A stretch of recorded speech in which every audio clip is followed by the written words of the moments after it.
Hello, I am Count Devula, and welcome to It Came from the Vault. And welcome to my Molotov cocktail party.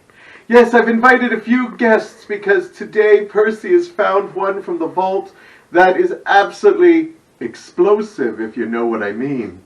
And there's no way it could be anything. There is no way with a title like Alcohol is Dynamite.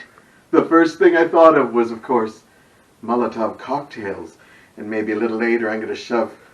Well, I'm not going to teach you how to make it. I'm sure this movie will. But anyhow, I swear, it's red wine. So get yourself your favorite beverage. Because Percy's going to scare the bejeebas out of us tonight. Because we've got Alcohol is Dynamite from It Came from the Vault.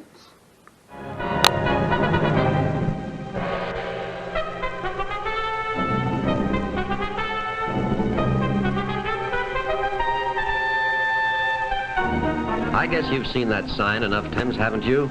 Any bar or club that sells liquor by the drink or any retail store beverages is sure to have it in a prominent place. Bud and Jack went in to buy a case of beer for a picnic, and right now they think it's pretty unfair that they can't walk into a store like anyone else and buy liquor just because they're underage. Oh, that's me, incidentally, Tom Ullman. I'm a sports reporter on the city paper.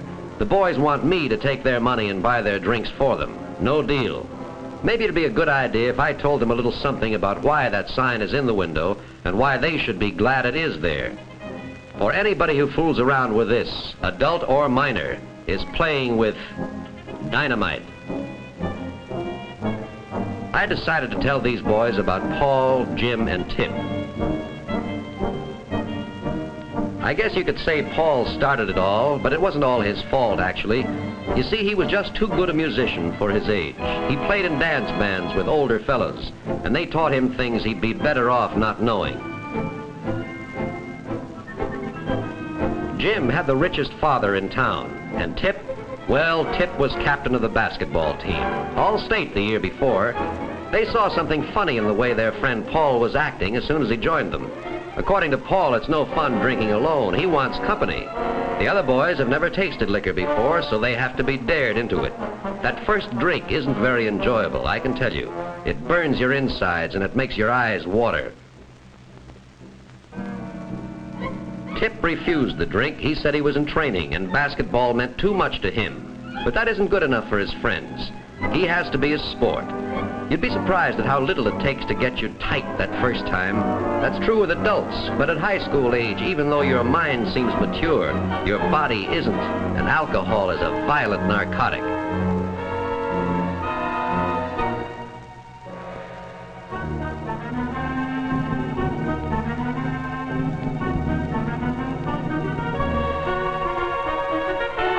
Ever wonder what alcohol does to the human body, aside from making the owner of it act like this? Well, let's take Paul as an example, since he started all this anyway. Anthropologists say that what distinguishes man from the lower animals is his power of reason, a power found in the portion of the brain called the frontal lobes. Well, when a drop of alcohol gets in the blood, that's right where it heads for, the frontal lobes. Almost as if its aim in life was to transform man back into an animal, to take away the reasoning powers and self-controls, or to use a highbrow word, inhibitions that make that human society possible. What would happen if the bottle weren't empty, if the boys could go on drinking? Well, alcohol doesn't stop after knocking out the frontal lobes. It starts in on the whole nervous system and eventually affects every function of the body. How much alcohol does this take? Well, suppose there are 3 or 4 drops of alcohol for every 1,000 drops of blood. Then the drinker looks like this, only half conscious, hardly able to stagger, hard to breathe. If he keeps on drinking and the concentration reaches 4 to 5 drops, he ends up like this. And that's fortunate in a way, because if he was able to lift his hand for another drink, the undertaker would have another customer. You see, all it takes is 5 drops of alcohol for every 1,000 drops of blood, a half of 1%. And brother, you're a dead duck. That escalated quickly.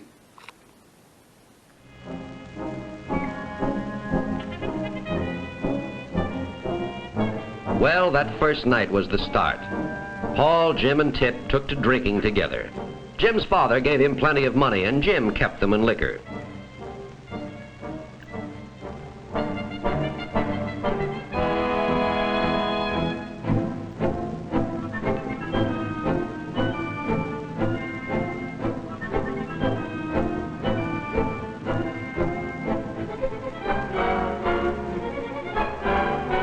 Fortunately, a patrol car spotted Jim going through a stop sign, and he is picked up on suspicion of drunk driving.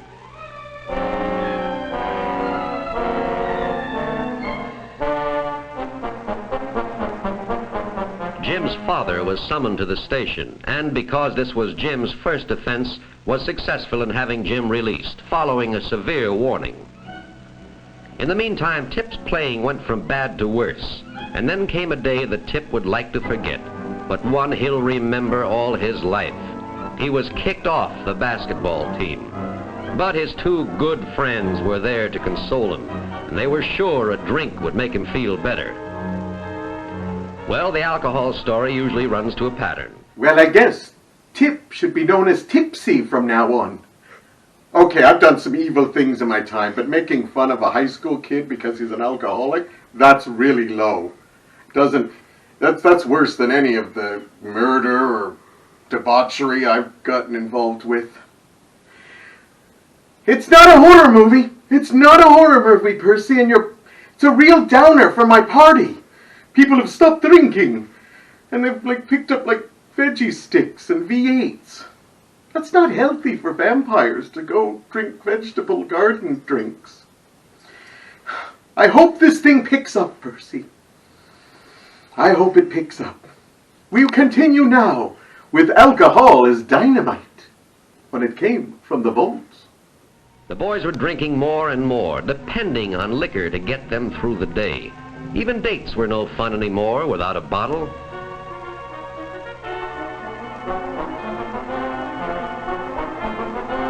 Naturally, what the waiter is doing is reminding them that he has a sign in his front window, too.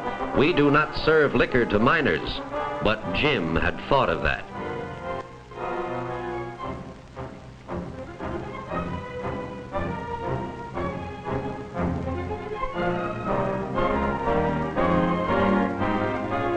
Jim's date, Judy, had never tasted liquor before, but like dope addicts, one drinker can't stand the sight of somebody not drinking.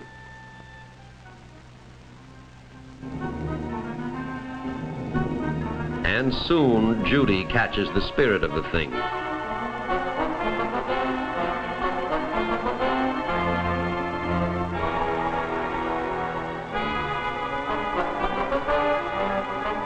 The waiter has a right to be sore. He'll give the club a bad name, he says, and he boots them all out. He wants to keep his license.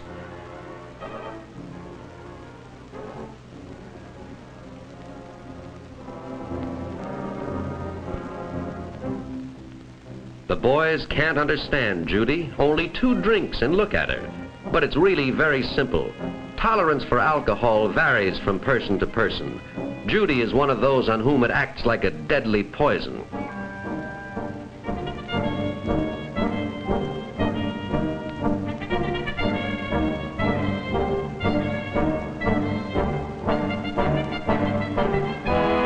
And on someone who has never used it before, the effect is a lot more violent.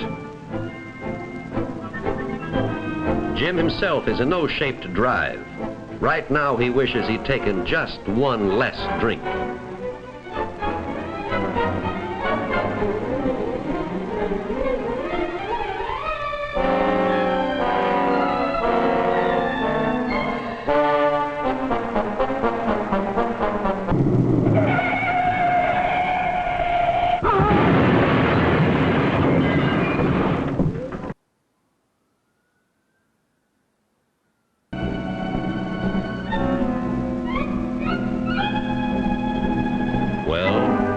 The result. Just another victim of a drunk driver. One of the estimated 10 to 20,000 last year alone.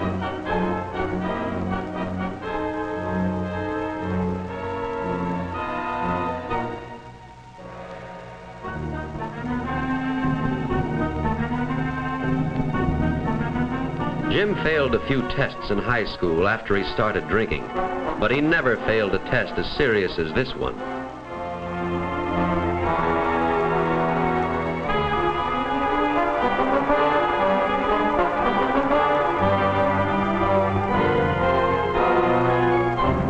Jim went to jail with plenty of time to think. Well, what happened to the three boys after the accident? Tell me, I need to know! Paul was almost a complete alcoholic for a while, but then he became one of the youngest members of Alcoholics Anonymous, and now he has a chance to save himself. Jim never got over that accident. When he got out of jail, he went back to drinking and ended up on Skid Row, a hopeless derelict. Tip, the third boy, realized at the scene of the accident that he was playing in the wrong league. Right then, he made a vow never to touch a drop of liquor again, and he hasn't. How do I know? Because Tip is my son.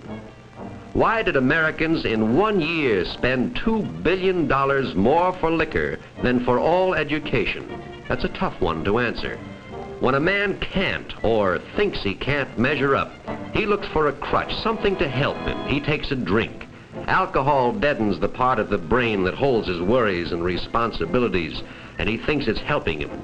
But instead of helping him, every drink gives him that much less chance of ever being able to get along, and his crutch ends up by destroying him.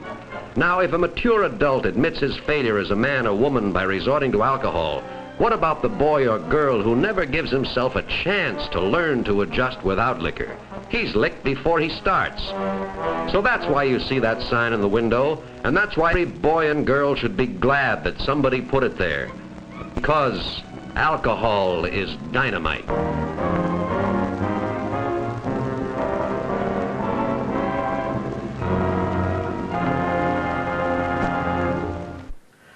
Well, my Molotov cocktail party was a bust. Everybody left after we started learning stuff. You know what? Percy, I'm going to give you this one. It wasn't a horror film, but I was on the edge of my seat. For a 1950s or 60s educational film, that was a pretty graphic car wreck. But it's not going to stop. All right, maybe it will. I don't need to drink anymore. Anyhow, Percy, you won this one. And that's not going to happen too often. But next time he's going to give me a horror movie. Aren't you, Perce? Anyhow, we hope you had a great time. This has been It Came from the Vault.